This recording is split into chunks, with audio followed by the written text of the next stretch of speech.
Should you get married? As a marriage therapist, I'm often asked, why should I get married? Today, this is a great question, as it appears that the benefits are getting less and less, while the risks are getting higher and higher. With divorce rates skyrocketing, stories of dead bedrooms multiplying, and the availability of sex and relationships outside of marriage, what's the point?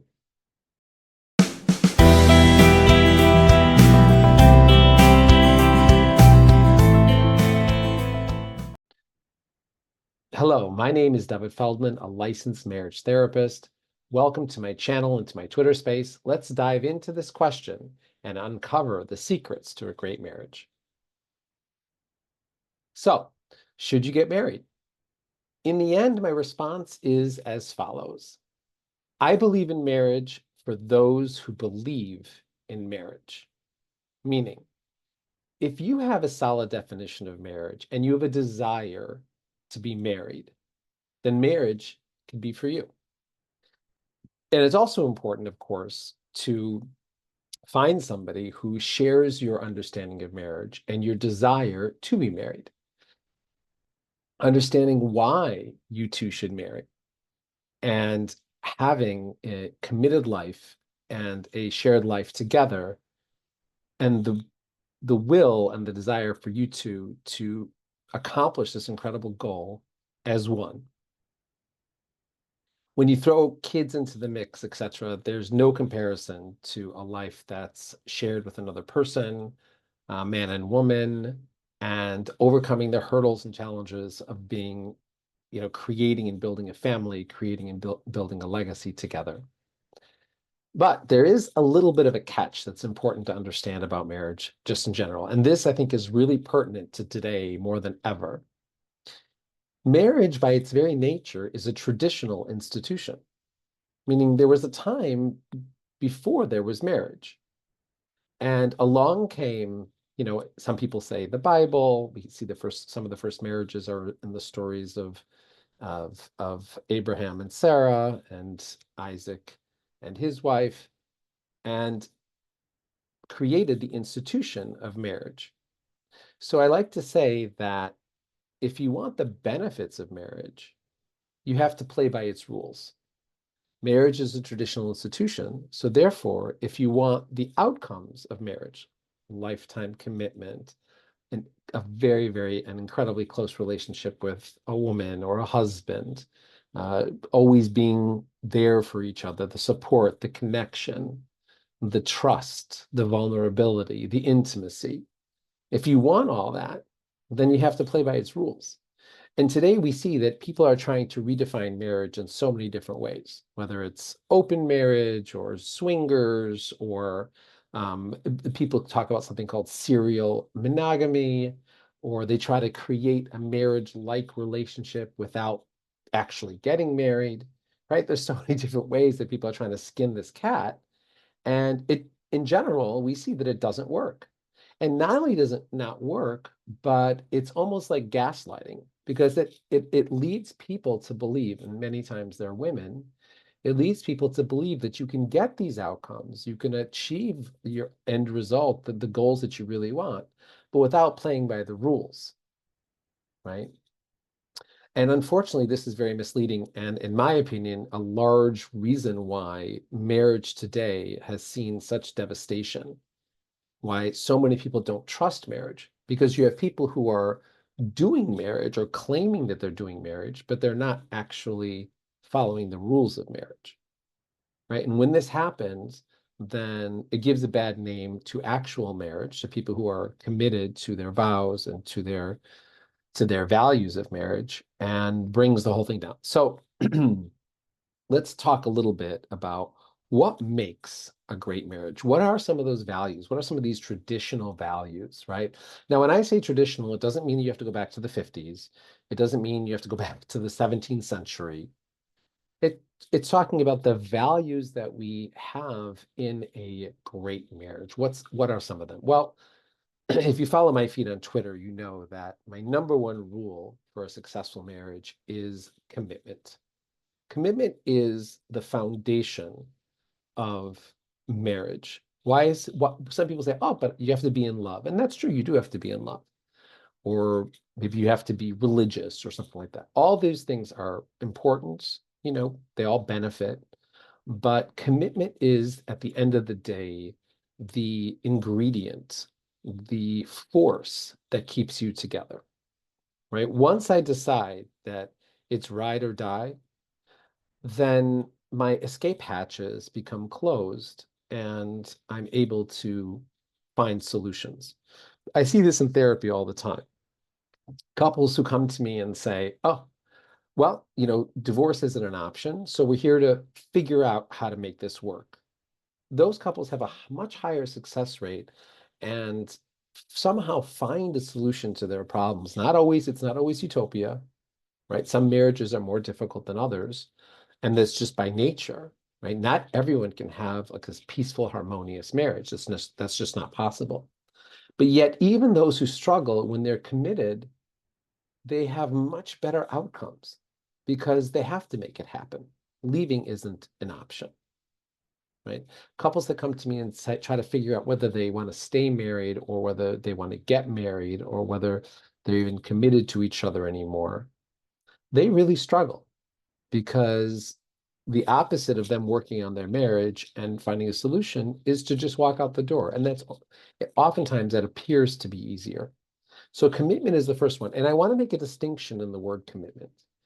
It's not so much committed to your partner as it is committed to the marriage itself. The very important point. Okay. Because when I vow to be committed to my partner, and as much as that's a vow and that's very important and it has strength behind it, there's a piece of me that's always measuring and saying, well, if they're not living up to their vows, then why should I live up to my vow? If they're not treating me nice, then why should I extend myself? We both committed, we both took a vow to treat each other kindly. So we're both committed to treating each other kindly. So if they're not doing it, so then why should I? So, and we all do this, right? And we see this in so many different aspects of marriage. If your spouse pulls back, you get the sense that you want to pull back. But when we are committed to the marriage itself, then of course, if our spouse is kind of checked out and we feel like they're not giving their 110%, yeah, that's hurtful. But we are much more likely to continue behaving in a positive manner. And this has tremendously positive effects on the relationship because there'll be times when one partner, for whatever their reasons are, they could be depressed in life, they could be hurt, they could be holding on to resentment, they could have read something, maybe some red pill content on the internet or some feminist content on the internet that really pulls them away from their marriage. And if the other spouse just reacts in kind, down goes the whole thing. But oftentimes, even if one spouse is out of sorts, so to speak, since the other spouse is still there, still going strong, it could take a week, a month, a year, 3 years, 5 years. But eventually, the other spouse has the opportunity to come back and come back into a committed relationship. And even though that time is difficult, nonetheless, they still have a marriage. One of the things which I ask the men in my programs to do is to bring what's called Friday flowers. So it's always very controversial because oftentimes they say, well, my wife doesn't really want me to bring her flowers, or I don't feel like bringing her flowers, or she doesn't deserve flowers. And I always tell them the same thing. We bring flowers not because our wife deserves it, not because we're feeling loving towards our spouse, towards our wife, not because she didn't get me anything, so why should I bother getting her anything?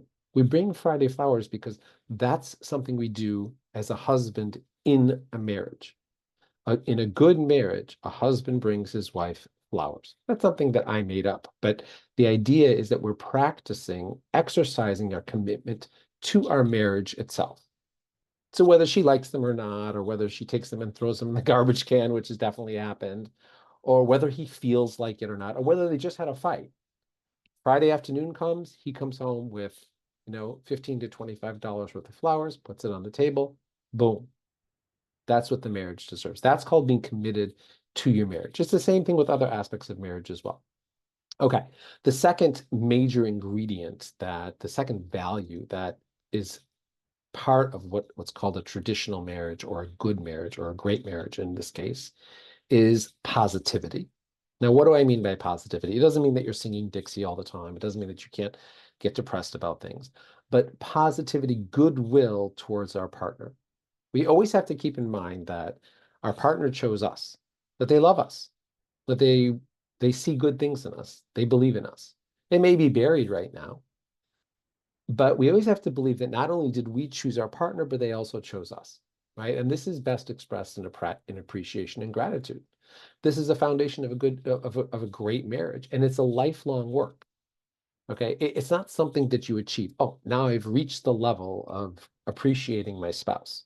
No, it is a practice that needs to be done daily. Always look out for something. There's tons and tons of things, and the better you get at seeing it, the better a marriage you're going to have and the happier person you'll be. But always spend some time every day thinking about what an incredible spouse you have, and something, two things, five things, 10 things they did that day that makes them a valuable person in your eyes, in the children's eyes, in God's eyes. I promise, once you start doing this, your entire perspective on your spouse is going to change, and on your marriage.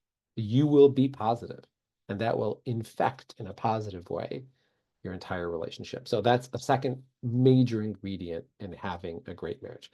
And the third one, there's so many that could be number three, but today I decided to stress the idea of intimacy, basically sex, right? I've been hearing recently, or reading stories recently, of people in marriages who just decide for whatever reason that they don't want to have sex anymore, right? They're done with sex, or they've had enough sex, or they don't like sex, or they don't find it important anymore, or they're just not feeling like it.